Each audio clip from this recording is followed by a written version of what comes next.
Good morning, afternoon, evening. Thank you everyone for joining us today. So we've got our webinar to look at AI risk management, but looking at specifically ISO's 42001, 23894, and then looking at how they interrelate, integrate with the EU AI Act.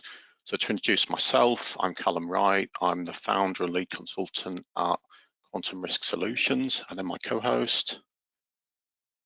Yeah, my name is Miriama Podskubova. I'm attorney at law, and I am located in Slovak, which is in Central Europe, but I'm focusing in my practice within European legislation framework. So that's why today it's going to be not about just the national legislation of one member state, but about international practice of European Union.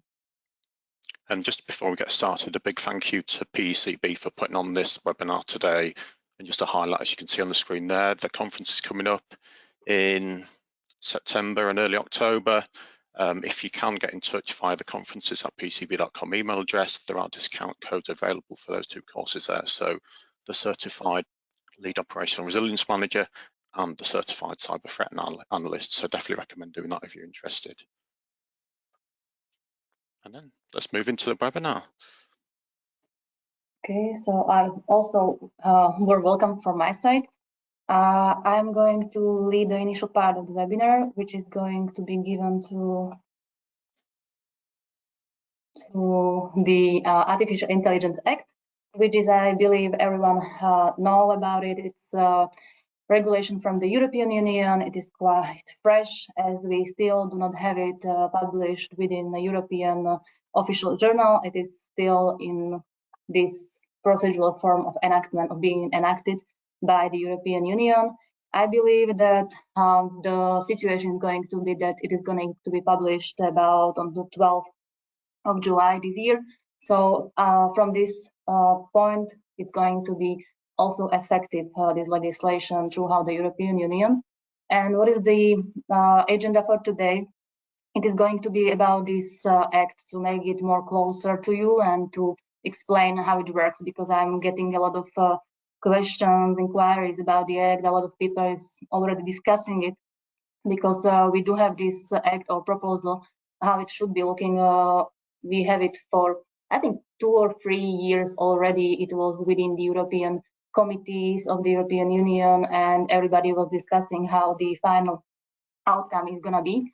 So these days we are already having the final wording of the AI Act, and now I'm still getting the questions from like regular public, how it's going to affect my rights, my basic or fundamental rights as a natural person. Or then I'm going to have questions from cybersecurity professionals who are asking like, okay, so now what I should do for clients based from the angle of cybersecurity, or from the clients who are providers or producers of the AI system as itself. So most of them, or I understand it, are feeling that, okay, it is very long, it is robust legislation, and no one wants to see it through thoroughly if it is not necessary. So today is going to be a guideline for you, like how to get somehow oriented within all these pages, because it's over 450 pages, what the AI Act represents, and to also get some lead whether it is or not that interesting for you within your practice. If you are cybersec professional, if you are anyhow related to AI practices and implementation of any AI system within your company, organization, etc. So basically, at the beginning, I will also pointing out the difference between the regulation and the directive, because it has to be clarified, as I'm also going to slightly touch the issue of Liability Act. And this Liability Act is really close to Artificial Intelligence Act, but it is just the directive. It is still at the stage of the proposal only, but as those two legislation are very close to each other, I'm also going to touch that issue. And that's why I would like to clarify also the issue between directive and regulation, if it is not clear for everyone yet. The main difference is that the regulation is directly effective within every member state of European Union, whereas the directive needs to be implemented with the national legislation by national or member states law, which means that without this national law, we do not have certain obligation which would straightforward bind the citizen of the state. But in case of regulation, it's going to be different, because even though we do not have any national legislation, it's going to be directly effective for everyone at the territory of the European Union. So I hope that now it's better or it's clear for everyone. And the content is going to be strictly now given to AI Act as itself. Basically, I think that all of you already know that the main issue behind the AI Act is its risk-based approach, which is implemented through how the AI Act as itself. And then the AI Act is considering the categories of risk of AI system and further obligation of all relevant parties. And as well as it is legislation, it has to have some enforcement and penalties in it as well. So we are going through all of these, I hope very briefly, so you won't get bored anyhow. Basically, the initial part of the Artificial Intelligence Act is given to its purpose and scope. And in here, I would like to stop, because the scope of the Artificial Intelligence Act may be considered interesting for the point of view that comparing to other legislations of European Union, I think that it wouldn't surprise anyone that they are applicable to whole European territory. But this AI Act is specific in a way that it is not only effective throughout all European territory, but it is also somehow broader, we can say, also to other territories, if it is going to be effective also for European Union. And say it maybe more easily and simply for you, it means that if you are, for example, a producer or developer of AI system from Asia, and then you are going to create any AI system which is going to be used in European market, despite the fact that you are based in Asia and that you decided to use your AI system only in Asia, but then someone use it and rebrand it under his brands and use it in the European market, means that is going to be also somehow touched by European legislation, which means that it has to be in compliance with the AI Act. And I think quick question, Miriam, on that point. Is there a threshold to what or where it becomes relevant, i.e. if it touches one EU resident, is it therefore within scope for the Act, or is it actually it has to be used by 10, 100, 1,000, or how do they apply that threshold if one exists at all? Sorry, I'm not sure whether I do understand your question correctly, but I think that, yeah, it is also about the citizen. If it affects anyhow the citizen of European Union or the territory of European Union, if the purpose of the use of the AI is given to somehow touch just the territory or the citizen of European Union, then it is within the scope of Artificial Intelligence Act. And this is why it needs to be pointed out, because if you are Samsung, you are not resident within European Union, for example, it's just the example of mine, that if you are, for example, Samsung and you are residing outside the European Union as your origin, but then you are going to sell your products with some AI aspects to European Union market or citizens, so you are already thinking that this is going to be how they are going to be used, then you need to comply with the AI Act. If you decide not to sell products to European citizens and markets, then okay, you doesn't need to be in compliance with this Act. I guess the challenge is being able to actually stop it getting to that EU market in the first place. Yeah, that's why it's better for like whole world to somehow get in compliance with the regulation. And maybe in here is a good point to say and emphasize also that it is my opinion, but I don't think that Artificial Intelligence Act as itself is something which is bad and which is going to be an obstacle for any development or something. It is, from my point of view, it's just minimal standard how to regulate at least like the production of AI as itself.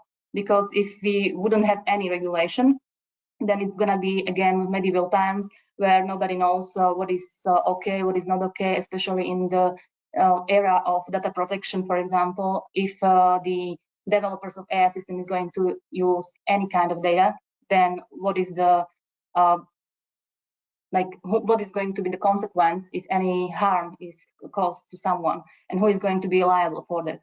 So that's why I think that the Artificial Intelligence Act is good to have, because it is at this stage, I'm not saying that it's not going to change, because every legislation it's changing all the time. So I think the Artificial Intelligence Act maybe in 10 years would be totally different, or at least slightly different for sure. So I think it's going to be changed, but at this point, it's very easy or simply also for the obliged parties, I would say. So I don't think that it is it doesn't represent any obstacles to the market. We are going to speak also about some measures which it does contain, and then these measures should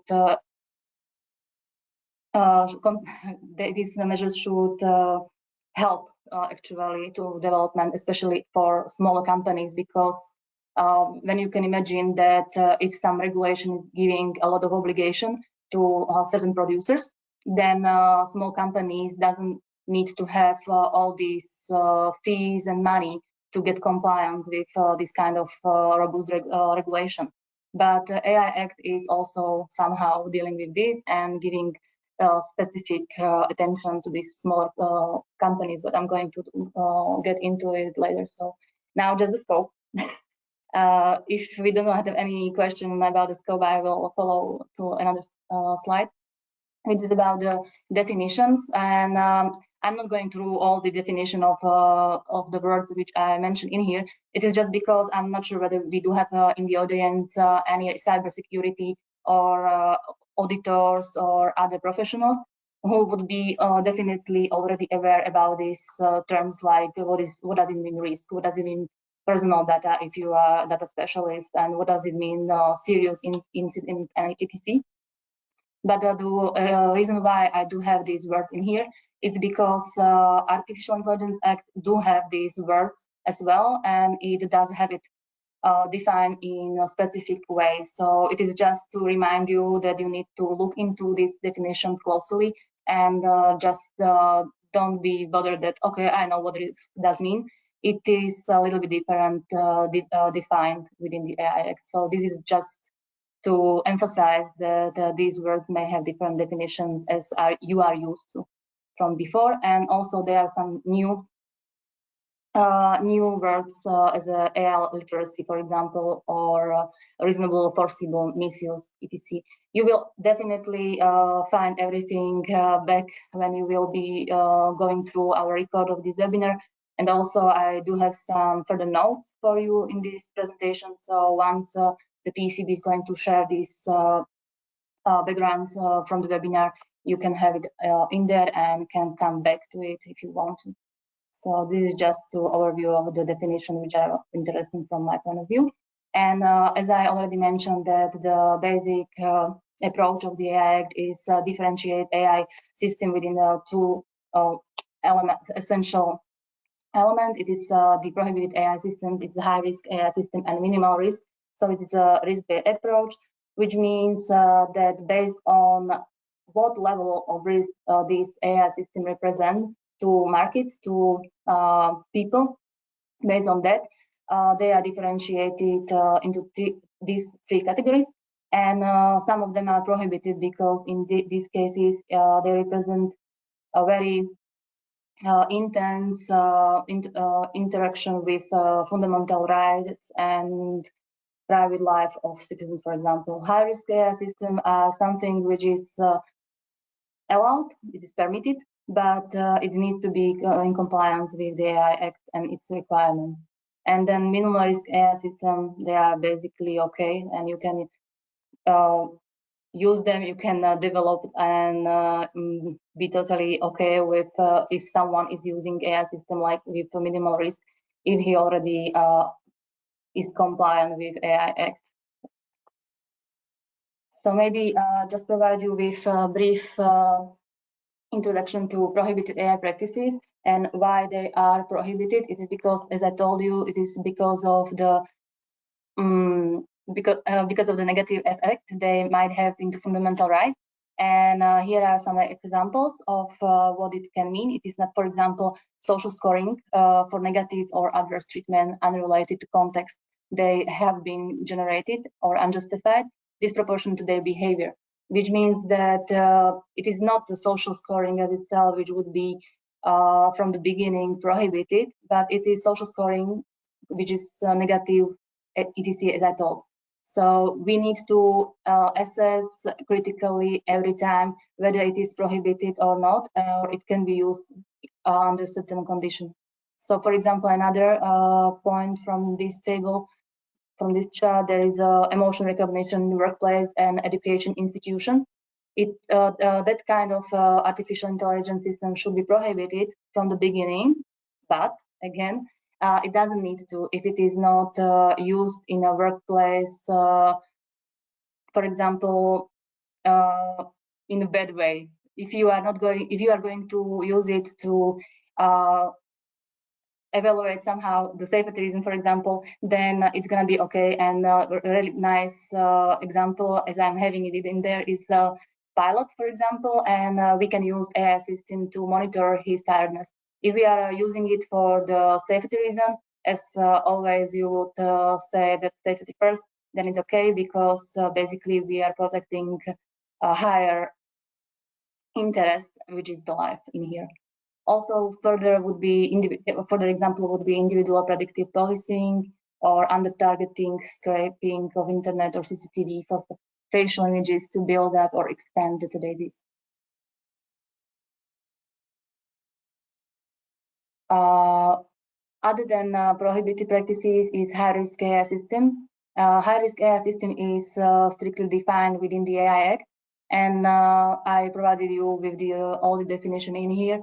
So it would be simply for you to come back to this definition later. Then you have also annex to the AI Act, and you can see within the annex all the system which should be already considered as high-risk AI system, unless, and there is also another exception, as law usually does have some exception to the exception and to the another rule, that any usually considered to be high-risk AI system should not be considered as high-risk AI system if it does not pose a significant risk of harm to health, safety, or fundamental rights of natural persons, including by non-material influencing the outcome of the decision making. So this is the exception. As I told you, the risk-based approach is fundamental. It is essential for you. So based on your on this assessment, whether you would realize that my AI system is not that significant risk for anyone, then you are, even though you should tick all other boxes, it is not a high risk system. So the examples of high risk AI system would be, for example, as I already provided you with a chart again in here, it's for example employment or worker management and access to self-employment. In these fields, it would be, for example, if you are going to use it within interviewing the potential participants within your employment, and you are going to somehow using it to make some participants not to be allowed to go through interview, and you wouldn't you wouldn't get compliance with the AI Act, then such high-risk AI system wouldn't be in compliance with AI Act, which means that you would be penalized probably by the correct authorities of the European Union and national authorities as well. Another high-risk AI system would be, for example, management and operation of critical infrastructure or education and vocational training. Again, if you are going to discriminate any students, and this is not going to be done in compliance with AI Act, you are going to be in failure. So again, if you are going to use AI system within the, for example, creating some application or processing the application of the new students, then you would need to go through AI Act and all the obligation which needs to be compliant for your AI not to be penalized. I also give you some example where the high risk would not be considered as high risk AI system, and it's when it performs a narrow procedural task with no direct safety or security implications, or is meant to review or improve the quality of human output, is used to detect decision-making patterns without influencing decisions, or is used for purposes of detecting financial fraud. So once it can help actually to people, or it can create only certain very small part of the whole procedural task, then it's not going to be represented as a high risk, and it's because the risk is somehow limited in these cases. Here is the overview of the obligation which every provider of the high-risk AI system should follow. It is pre-market in bracelet you do have in there, and it's because these obligations are usually differentiate for pre-market, and afterwards once you posted the products on the market, then there are other obligations that need to be followed. So just very quickly, because I do not want to bother you right now about all the obligation, if you would tick all the boxes already that you are considering as being a producer, as high-risk AI system producer, then you would realize that, okay, so now this is my obligation, and you can read this closely for you afterwards. Then we have obligation, as I already mentioned, for the providers of HR, which is high risk, artificial intelligence systems, which are post-market, which means once you already developed the AI system and now you are posted in the market. Now you still need to go afterwards. You still do need to somehow look into it, and maintaining the logs, necessary corrective actions needs to be done, because otherwise, if there's something happen, and again, you would realize that this something did happen and it can cause any harm to someone, then you need to definitely take your product from the market. And to help not to happen this, there are these obligations which should help you to be in compliance with AI again. Then the AI also differentiates between the obligation of providers of AI system and operators, which is another part of the chain of AI system developers, providers, and employers. And those subjects, they do have another obligation. So I also provide you with the overview of the obligation for those subjects. And if you would consider yourself as the operator, then you can go very thoroughly through this list, and maybe if you will have any further question, you may ask us at the end of this presentation, or may just send us this question to our email, and we will respond to any question you would have. This section 3 is about the minimal risk of AI system, which is also somehow covered by the AI Act, but basically AI Act is focused mostly on the high-risk AI system. So this minimal risk AI system is covered kind of slightly, and it is because, as I told you, the risk in case of AI system with minimal risk is minimal, which is why basically if it doesn't represent that high risk for a person, you doesn't need to comply with all these obligations for high-risk providers of AI systems. So here you can find also some examples where just simple notification that, dear customer, you are now dealing with the AI system module, for example, language model, for example, it's okay, and you are totally compliant with the AI system because your AI system is not high risk, it's just minimal. So no penalties should be imposed on you. In the AI Act, you also have a very specific section, which is totally devoted to general purpose AI system. As those AI systems are very specific, they do have their own obligation which needs to be followed. So I again provided you with a list or the overview of the obligation for general purpose AI system producers. So if you are already identified yourself as falling within this category, you can find them here. And what is maybe one of the problems or troubles of AI Act is also that it refers at a lot of stages. It refers to code of conduct, code of practice, which needs to be done or adopted by relevant authorities, and it's still not done yet. So it is still very initial stage, we can say, not for AI Act maybe for now, but the initial stage for all these code of conduct and practices and guidelines which the AI Act is referring to. This code of conduct and code of practice should be helpful for all the AI producers and employers, because they should state also the basic steps how to assess yourself, whether you are high risk, whether you are just the minimal risk AI system, not you, but whether your AI system is high risk or minimal. So it should help you somehow. At least they are promising that it's going to help you, and I believe they're gonna take their word seriously. So that's in here. And as a good lawyer, I need to somehow make you aware that there are also penalties which are not very nice. It's a kind of huge penalties which may be imposed on you if you are not in compliance with the AI Act provisions. These may get up to 35 millions or 15 millions to or 7.5 millions of your turnover, or just the percentage of your total worldwide annual turnover based on which number is higher. And these penalties, they vary based on what kind of obligation you broke, so you breached.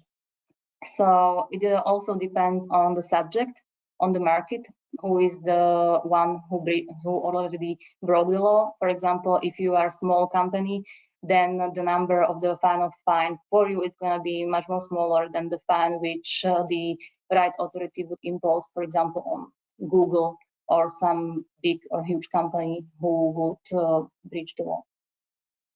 But it is understandable. I also provide you in here with the overview of all these artificial intelligence authorities which are going to look after the compliance and whether all the obligations are met, whether everyone who is coming to market of AI is compliant with all the provision etc. And they are also going to be those authorities who are going to create and publish all these guidelines which are going to be necessary for everyone to understand better what the AI Act is providing in its text. Also, the member states are going to have their own bodies, so somehow it would be different for every member state, but basically at the European level, it's going to be the same. Then maybe which would be very important and interesting for you is the effectiveness of AI Act. I provided you here with an overview of certain level. We can say that there are different time periods for certain obligation to be given. For example, you do have 6 months, and after this period, there's going to be certain obligation which enter into force. Then you do have further, for example, GPAI governance become applicable within 1 year to 12 months, and other provisions are going to be effective within 24 months up to 48 months, which means that again, it doesn't mean that all the AI Act is going to be applicable within 6 months. It means that you still do have time to get in compliance with everything what AI Act is stating, and every obligation you might be bound by, you still do have time to get into it. At least I hope so, that you still have time. Innovation, this is a section which I already was speaking about at the beginning, that even though it may seem that AI Act can be an obstacle for small companies or also for innovation in some way, because it sets a huge number of rules and obligations and so on and so on. It also does include provision which are saying that if you are a small company, if you are an innovator, there's going to be something to help you. For example, they are going to create hubs or testing centers, which should help also small companies to get access to better equipment, better testing provisions, and so on and so on. So this is how the AI is at least trying to help. We'll see how it gets in practice actually. But basically, there are also provisions which should have to innovation. For example, also for small companies, there are certain rules which are saying that if you are a small company, you do not need to follow all these obligations as you should if you are a bigger company.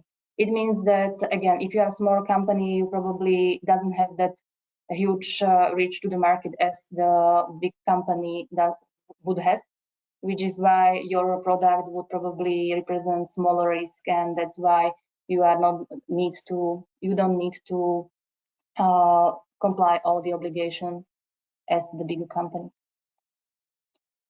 I did provide you in here with some further information on sandboxes and real-world testing, which should help, especially to small companies and startups, to create and easily test their AI system at the beginning, so they do not need to have that big or huge money resources by themselves. They can use these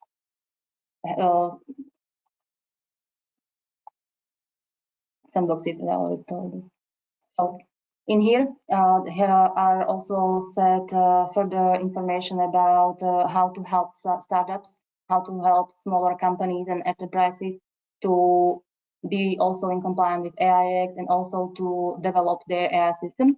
It is allowing them to have a simplified manner in registration, technical documentation, the establishment of AI regulatory sandboxes. It is participation in the standardization development processes, proportion in penalties. As I already told you, the small company is going to get smaller penalty because the breach of law at their size is smaller than the bigger company. It is also going to reflect the specific needs of these smaller companies and startups when drafting guidelines. So all of these examples are given here how the AI is going to help SME and startups. AI Liability Act is another act, as I already mentioned. It is act which is only on the level of directive, we can say, and it is really close to AI because it is covering the liability of the high-risk developer of AI system. And it's saying that if your AI system is causing any damage or harm to certain individual, then this Liability Act is here to somehow set the rules how this liability is going to be proved in a court. For example, usually in European system of continental legal system of law, usually it is the claimant who needs to prove that any harm was caused to him or her. But in this case, as we know, AI system as itself is basically dark box. We do not know, or in some cases, even the developer doesn't know how the AI is operating, how it works. And because of that, they do need to know how it does work.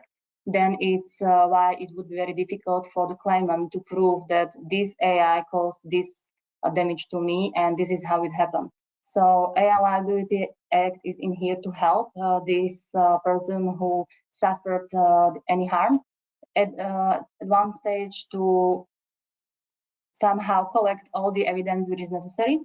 If it is okay and he does have all the evidences that this harm injured by him, who this harm was already sorry. So if someone does have any injury on his side, so he does already have also evidence of it. He just need also to prove that there is a link between this harm and the system, how the AI is working. And this AI AI Liability Act is in here to help him how to ask the producer for any information he doesn't have at his disposal. So basically, if he does evidence, he's okay. If he doesn't, it is on the side of the AI developer to give him this evidence.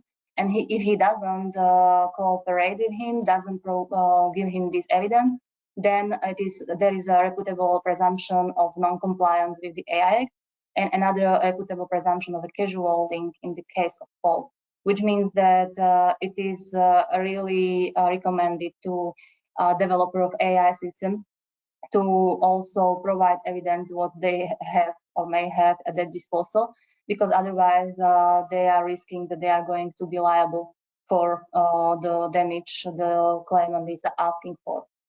So I hope it's clear. If not, just ask us at the end of this session. Okay, this is probably all from my side, Callum, and if you would like to follow afterwards, you can. Yeah, and thank you so much for that. And I do strongly urge the audience to get those questions submitted. I think getting good quality and reliable legal advice and guidance and leveraging Miriam and her expertise, I think, is going to be crucial. We noticed from the earlier poll that understanding regulatory requirements is one of the key challenges that a lot of the audience are facing. So yeah, definitely get those questions submitted. And then moving on to now, so we're going to look at ISO standards 42001 and 23894 and how these can help provide a robust framework for managing AI systems effectively and ethically. I think I guess as Miriam has highlighted in today's rapidly evolving AI landscape, ensuring that AI systems are safe, transparent and accountable is critical. And has already been shown by implementation of regulations and legislation like the EU AI Act, being able to comply with the stringent requirements to mitigate risks and build public trust is going to be absolutely crucial for organisations moving forward. So if we look at how 42001 and 23894 can help organisations do this, we look at 42001 as a way to establish a structured AI management system. This is covering governance, risk management and continuous improvement to better align AI practices within an organisation with ethical and regulatory standards. Whereas when we look at ISO 23894, we're more focusing on AI risk management as a detailed framework. So building a systematic approach to identifying, assessing, mitigating risks, and ultimately promoting proactive and effective risk management for AI systems going forwards. And when we look at how these align with the EU AI Act, both standards are crucial in meeting those requirements, as Miriam's highlighted earlier. It ensures that we can build structured compliance, so providing a clear approach to addressing a large proportion of the EU AI Act's requirements. From a risk mitigation perspective, we're able to build robust frameworks to cover AI systems and their implementation and development. Crucially, from a stakeholder trust perspective, when we start looking at implementing and adhering to ISO standards, as we see, I guess, in current industry with stuff like ISO 27001, it's a way to demonstrate commitment to the standards of what are highlighted and building and committing to ethical AI and, I guess, continuous improvement of those standards and governance as you apply it. And then, as I mentioned, that continuous improvement again, this landscape, regulatory, technological, is continuing to develop and move at a pace. Being able to apply and implement continuous improvement to make sure that not only do you stay ahead of that, but the regulations that develop all the time as well, I think is going to be crucial for I guess, professionals and organisations moving forward. So we can do the next slide, please. So, perfect, thank you. So if we look specifically at 42001, it provides a comprehensive framework for managing AI systems throughout the life cycle. So we're looking at development, deployment, continuous monitoring. The standard itself emphasises strong governance, effective risk management and a commitment to continuous improvement. And this is all aimed at ensuring ethical use of AI systems and aligning with some of the principles highlighted by the AI Act. Now, the scope of 42001 is broad, covering every aspect of AI management. So this includes establishing clear policies, defining roles and responsibilities, setting up process for regular reviews and updates. And by doing so, it ensures that AI systems are not only efficient, but also compliant with ethical standards, the EU AI Act, and other regulatory requirements that are likely to come in other jurisdictions as well. So if we look at how 42001 and the AI management system aligns with the EU AI Act's governance requirements, from a governance perspective, it builds that robust framework. Organisations are able to define, demonstrate clear roles and responsibilities, establish comprehensive AI policies, and ensure compliance with ethical guidelines. And this then helps in maintaining accountability and transparency, which are both two key tenets of the EU AI Act. Then we'll look at risk management. It promotes a high-level systematic approach to risk management, which is crucial for identifying, assessing and mitigating risks associated with AI systems. Again, a key point that is brought out in the EU AI Act. And then finally, continuous improvement, again, is going to be a point I keep reiterating. This is a crucial aspect both of 42001, 23894, but also then the EUA Act in terms of regular reviews, updates of AI policies, regular compliance assessments. As Miriam stated earlier, as AI systems develop, improve, adapt, you have to stay on top of that to make sure that you are on top of the evolving regulatory standards and tech advancements. So when we look at the benefits of implementing 42001, it brings several key benefits. So we've got the systematic risk management. So we're able to incorporate as part of 42001 a broader AI governance framework that incorporates risk management. So it ensures risk management practices are embedded within the overall AI management system. As such, risk management is integrated with AI policies and objectives, ensuring that risks are considered when setting goals and defining policies. And I think this is a key requirement, is both the EUA Act and 42001 organisations consider why, how, for what purpose they're going to implement AI systems. As part of that, goals and objectives need to be considered and risk managed and assessed accordingly to make sure that those objectives and goals do align ethically, do align with the AI Act and are what the public and wider stakeholders want and need.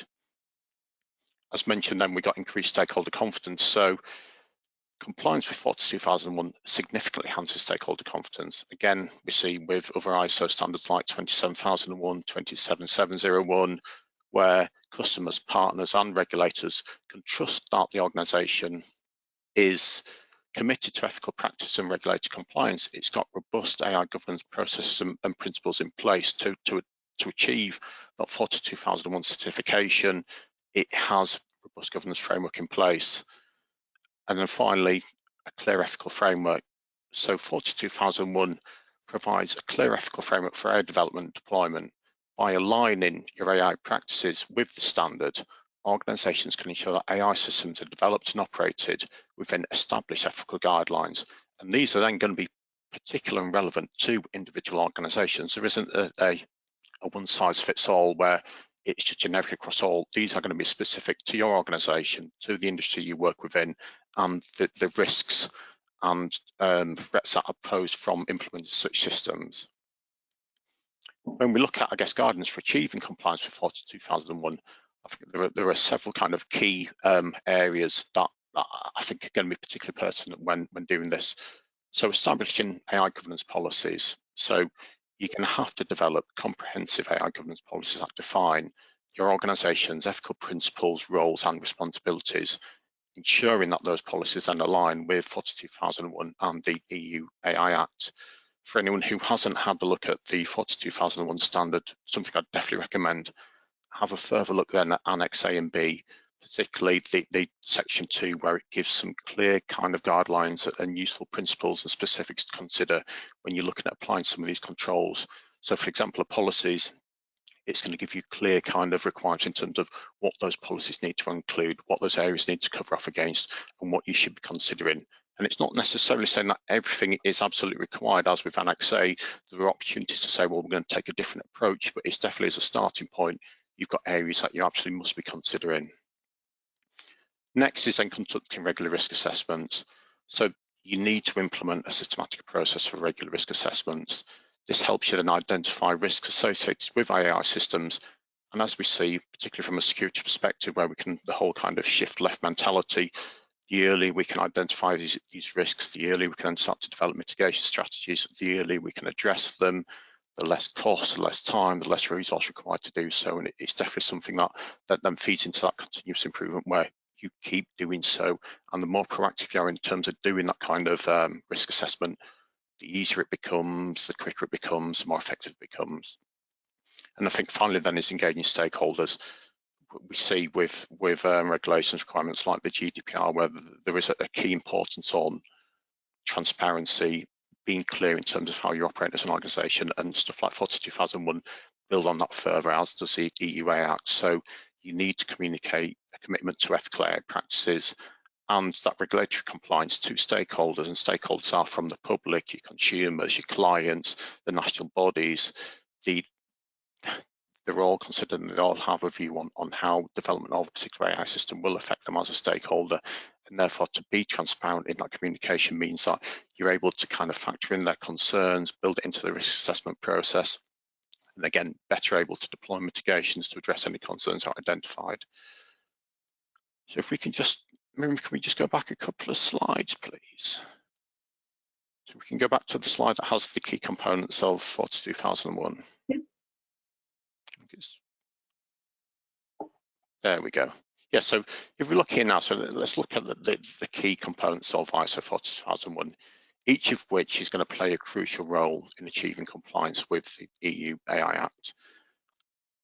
First, we're going to look at AI objective planning. As I mentioned earlier, organizations are required to set clear, measurable objectives for their AI systems, and these must then align with ethical principles and regulatory requirements such as the AI Act. In order to do this, then you've got to look at building objectives that are specific, achievable, relevant, and time-bound.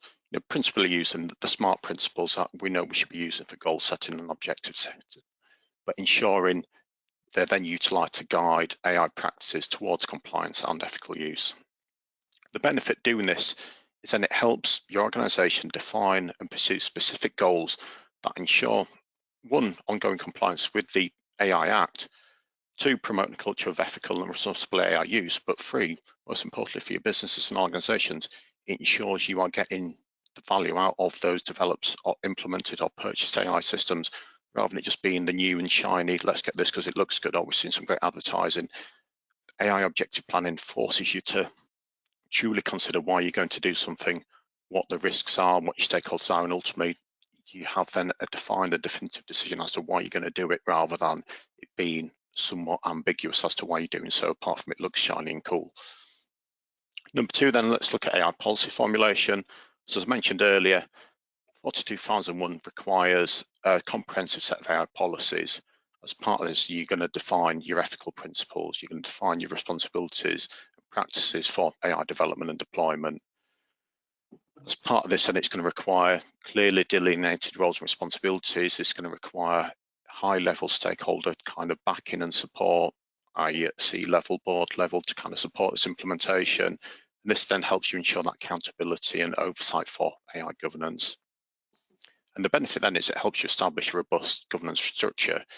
This is going to be essentially managing your AI risks going forward, so you have a defined approach to doing so. And again, it's one of those kind of key points in terms of ensuring that ongoing compliance with the AI Act. Three, then we look at AI risk assessment procedures.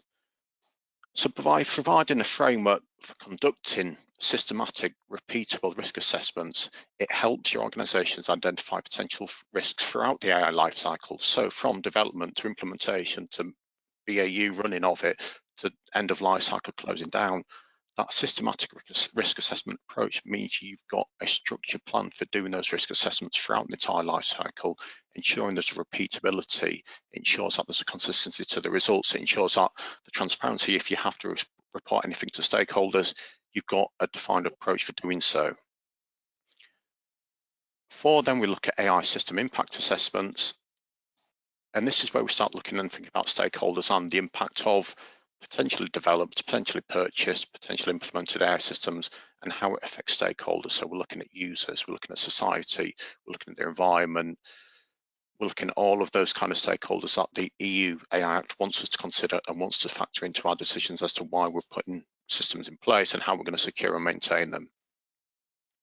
This means then we're able to develop strategies to mitigate adverse impacts identified during the assessment and ultimately mitigate those risks before they manifest. That's the whole purpose of doing these impact assessments. Rather than waiting for it to affect someone in society, we've identified it early on as part of the impact assessment, we've put the mitigations in place, we've addressed that concern, the business can move forward. We've got to be proactive in terms of how we do this, one, to ensure that the business interests are first and foremost, but two, stakeholders as well, and then ultimately compliance with the AI Act.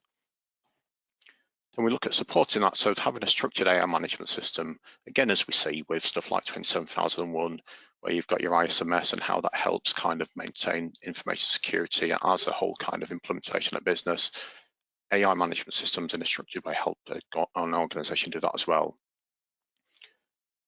42001 is your vehicle for, it provides a kind of the blueprint for that comprehensive management system. So again, talking about policy formulation, risk management, impact assessment, continuous improvement. 42001 gives you the framework for doing all of that.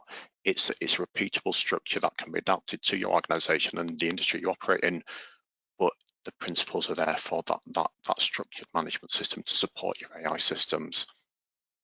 Continuous monitoring and review, I've mentioned this several times, but it's crucial. It's as the environment, regulations, the technology, the systems continue to adapt and develop, continuous monitoring review is crucial. What wasn't an issue before suddenly becomes an issue. Stakeholders that weren't impacted before suddenly become impacted as changes are made. It's crucial to maintain and stay on top of this in terms of that continuous monitoring review. It's something that 42001 is kind of strongly advocated for, but also then for ultimately the purposes, this webinar is how to use it to align with the EU AI Act. And again, it's a significant principle for the Act, and therefore doing so and putting a structure in place in terms of doing that, it massively helps. The next slide, please.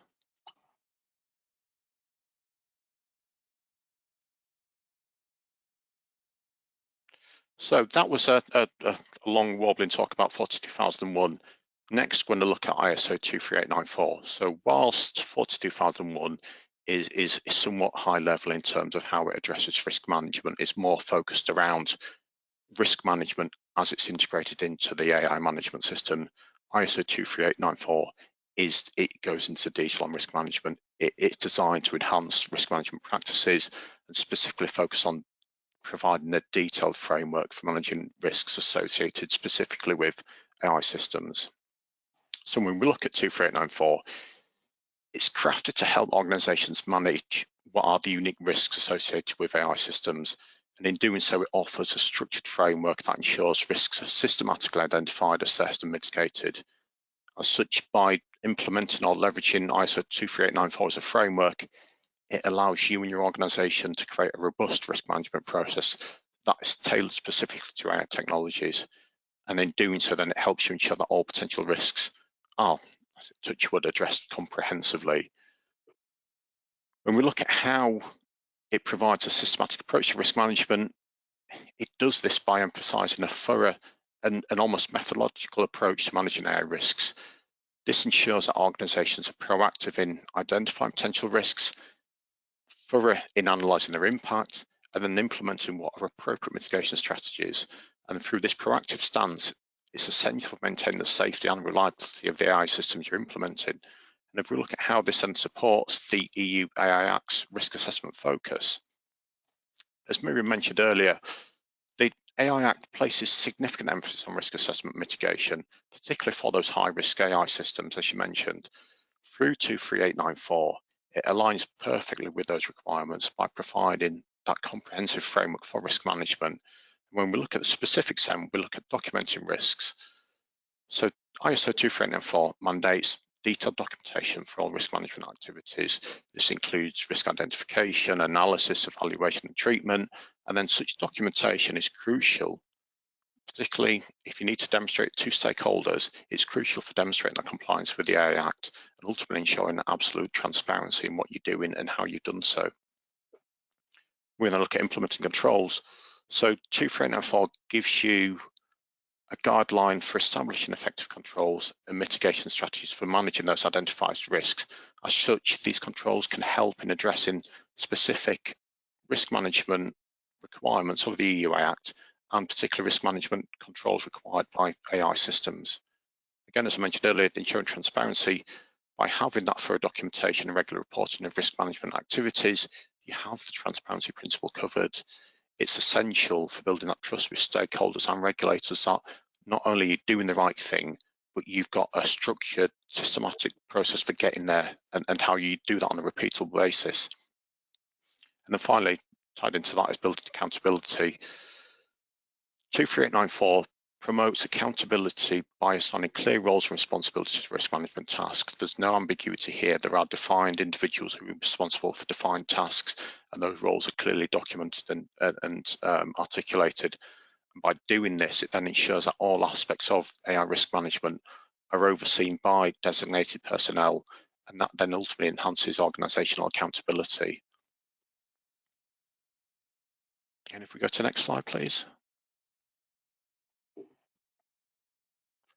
Now, I'll quickly, ISO 23895 goes into some detail in terms of the risk management process.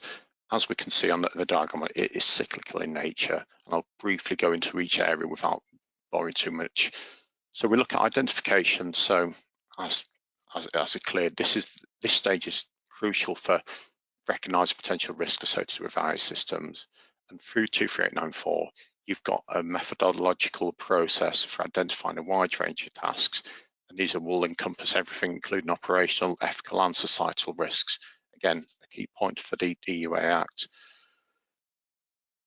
By doing this, then it ensures compliance and mandates and demonstrates how your organisation is proactively taking steps to identify and document risks associated with potential AI systems, and this then provides that foundation for subsequent risk management activities. So next time we look at analysis, again, understand the nature and extent of those identified risks. The standard provides tools and methodologies for detailed examination of risks. This includes scenario analysis to evaluate how different variables could affect the risk levels.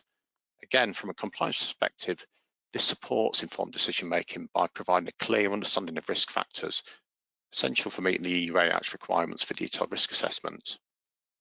Next, we look at evaluation, and here we assess the significance and potential impact of the risks. Again, through 23894, there's a criteria for evaluating and prioritising risks based on their severity and impact, establishing risk thresholds to determine which risks are acceptable and which ultimately require mitigation. As such, then your organisation is able to prioritise risk management efforts effectively, allocating resources where required, accepting where not required, and ultimately aligning with the EU AI Act's emphasis on addressing significant risks as a priority. We then look at treatment, so following on from that, so then this is where we develop the strategies to mitigate those identified risks of a significant level. So through the standard, there are guidelines for creating and implementing effective risk mitigation strategies. And this then includes measures, procedural changes, organisational controls, action plans that are recommended to address and reduce risks to those acceptable levels. Next, when we look at the monitoring, again, as I mentioned earlier, that kind of continuous review and improvement. And this is where we look to ensure risk management practices are effective and continuously updated as the environment changes. So through the standard, there's an emphasis on continuous monitoring of AI systems to detect new changes or risks in the existing deployments. So this is leveraging real-time data and monitoring tools that encourage to maintain an up-to-date risk profile. I don't know if you will recall earlier from Miriam slides where continuous monitoring and logging of your AI systems is a fundamental requirement as part of the AI Act. If you're leveraging some of the guidance and principles that ISO 23894 provides, you're able to tick that box. And then finally, we look at review, where this is organisations must regularly assess the risk management process to ensure its effectiveness and relevance. There's no point continuing to do something if it isn't working or providing the required output. So through the standard, it mandates a regular reviews of the risk management process. So promoting a feedback loop where lessons learned from past activities are used to improve future processes. Again, that continuous improvement. And if we look at how this fulfills the EU AI Act's risk management requirements, we look at the 4 key areas. So document risks. Through using ISO 23894, you ensure detailed documentation of all risk management activities, enhancing transparency and accountability. Then look at implementation of controls. Through the standard, you're able to establish effective controls and mitigation strategies to manage identified risks, enhancing transparency and ultimately building accountability. You're able to kind of give that feeling of confidence to stakeholders, to the regulators, to your clients and customers, that you have the thorough process in place and factors and risks being considered, appropriately assessed and mitigated when necessary, and able to move forward with your operations. We go to the next slide, please.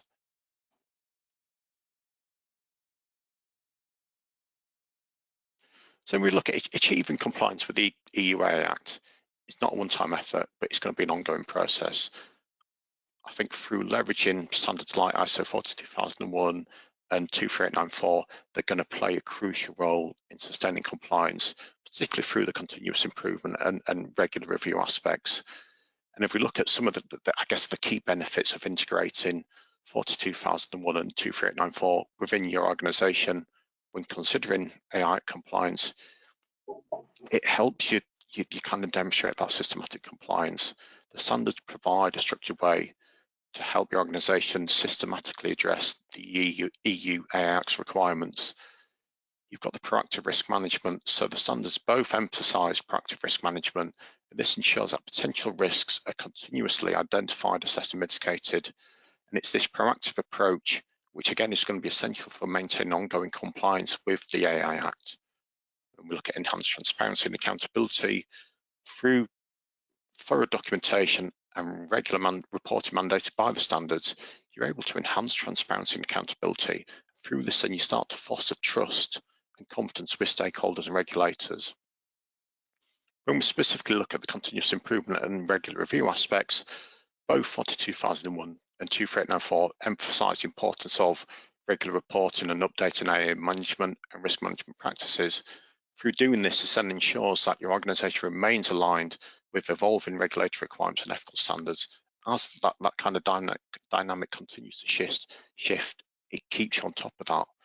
Leveraging feedback loops and means through continuous improvement is facilitated, and lessons learned from past experiences then used to enhance future practices. It maintains that compliance and effectiveness over time. And then from an adaptability perspective, by regularly reviewing and updating AI practices, your organisation can adapt to new regulatory changes and technological advancements, again ensuring sustained compliance and innovation. And finally, last point, so from a certifiable standards perspective, we regularly see with ISO 27001, it's one of those key points for being able to demonstrate tangible evidence of an organisation's commitment to certain standards and requirements. Certification demonstrates that your organisation has met rigorous standards for AI management and risk management. This then helps you build that stakeholder trust. So it shows that your organisation is dedicated to maintaining high standards in AI development and deployment, which is then going to be crucial for building confidence among customers, partners and regulators. And somewhat most importantly, its competitive advantage. Being certified to standards like 42001 does provide a competitive advantage. It showcases your organisation's commitment to responsible and ethical AI practices. And then just in summary, so by adopting and integrating 42001 and 23894, it's going to help organisations with the ongoing compliance requirements of regulations and legislation like the EU AI Act. The standards provide a comprehensive framework for managing AI systems ethically and responsibly through the emphasis of continuous improvement, proactive risk management, and transparency. This structured approach not only meets regulatory requirements, but also fosters trust and confidence in AI technologies. And this ensures that AI systems are safe, transparent, and accountable. I take this point just to thank you for your attention, and please do submit any questions, both for myself and Miriam, that areas you need further insight, detail for, any kind of areas of ambiguity that you'd like covering off, or just questions you have, please. Thank you both, Miriam and Callum, for delivering this highly informative webinar. There have been a lot of questions from the audience. I don't think that we will have the time to address all of them, but all of the questions will be answered afterwards and posted on our social media and on our magazine. Now, without further ado, let's take the first question. To what extent does ISO IEC 42001 help with compliance with the EU AI Act, and how much overlap is there between the two? I think there's significant overlap. It's one of those where, as a structured AI management system, it gives you the framework for getting the right kind of principles in place, the right processes, the right governance, identifying and articulating the roles and responsibilities. It highlights, I guess, a lot of the requirements of the high risk systems, the minimal risk systems, the steps that are obligated as part of the AI Act, and it gives you a way of putting a structured process in place to address those. And I think it's crucial to be able to not only address those, but to be able to document and to articulate those to regulators and to stakeholders. And I think through something like ISO 42001, you've got a structured way of doing so and a repeatable way that year on year will be the same, can be improved, but is yeah, I think for me a great structured approach for addressing a good proportion of the AI Act's requirements. Another question is the EU AI Act directed to EU citizens only or EU residents as well? To EU residents as well, because once you are on the territory of any country, you need to be like compliant with the law which is applicable in there. I hope Another similar question is, if a health provider is using AI and one of the patients is EU citizen and that healthcare center is outside of EU, does the Act still apply? It would depend where the treatment was done, because if the citizen is going to US, for example, and then he's treated by AI, any health tool or something, then it's not need to be compliant with the AI Act, in my opinion, because it's outside the territory and just the occasion of the citizen coming outside the territory of European Union would be very difficult to say that it is also applicable for this case. But we'll see, maybe the practice and case law will say it differently in the future. Thank you, Miriam. Another question is, at what point do organizations look at the AI standards and the AI Act, EU AI Act, depending on what AI systems you have? What is the trigger for standards and the AI ACI, i.e. as privacy is to GDPR regulation? May you repeat the question? Yes. At what point do organizations look at the AI standards and AI Act, depending on what AI systems you have? What is the trigger for standards and the AI ACI, i.e. as privacy is to GDPR regulation? Yeah, but this is maybe more question for Callum. But as it is also applicable for GDPR and the compliance with maybe other regulation, which may be also competitive with AI Act, it means that AI Act is nothing, it doesn't need to be recognized as something new, that is a completely new regulation for everything. It is always working in cooperation with other acts which are already in practice and which are already effective, which means that even AI is individual act, AI Act needs to be in compliance with also the other regulation and standards, etc., which means that if AI is working with data, it does need to be in compliance with GDPR and further regulation in this regard. I think just to add to that as well, I think when organisations want to consider stuff like the 42001 standard, possibly look at certification, it very much depends on the maturity of their organisation, their objectives and plans. I would highly advocate for putting it in place, even in principle, because it gives you that robust management system framework. Certification, again, I think is a great way to demonstrate the framework you have in place at your organisation. It's a great kind of competitive advantage to have that, be able to demonstrate that to clients. But it's very much on your journey as an organisation and where you are in terms of that maturity process and how far along you are. But definitely something I would advocate if your business is looking to kind of move more into this sphere, to leverage AI systems more regularly, it would definitely help doing so sooner rather than later. Thank you. And one last question, perhaps this is more addressed to Callum. How do you integrate the two ISO IEC standards, the 42001 and 23894, with other standards like, for example, ISO 9001? I think it's a great question. I think it's one of the big kind of positives of the ISO standards. They're all kind of fairly complementary. When we look at 42001, it provides that kind of that high level approach to risk management, but more so in terms of how it's integrated with the wider governance principles you are applying to AI systems. You then look at, you kind of go down a further level of detail in terms of 23894, and you get the structured approach to actually carrying out those risk management activities and processes. So for me, they're all very kind of highly complementary, and it's just adapting how your organization implements and utilizes them to make sure that there still exists that alignment and it still works and, you know, falls in line with your internal processes and procedures. But definitely, I think for me, they're all very highly complementary of each other. Thank you, Callum. Thank you, Miriam, as well. This has been a great webinar, and you have been a great panel.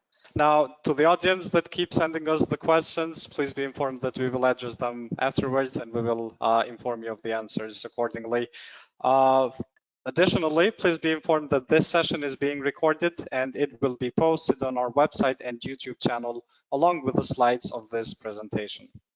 Now, thank you all. Thank you, everyone.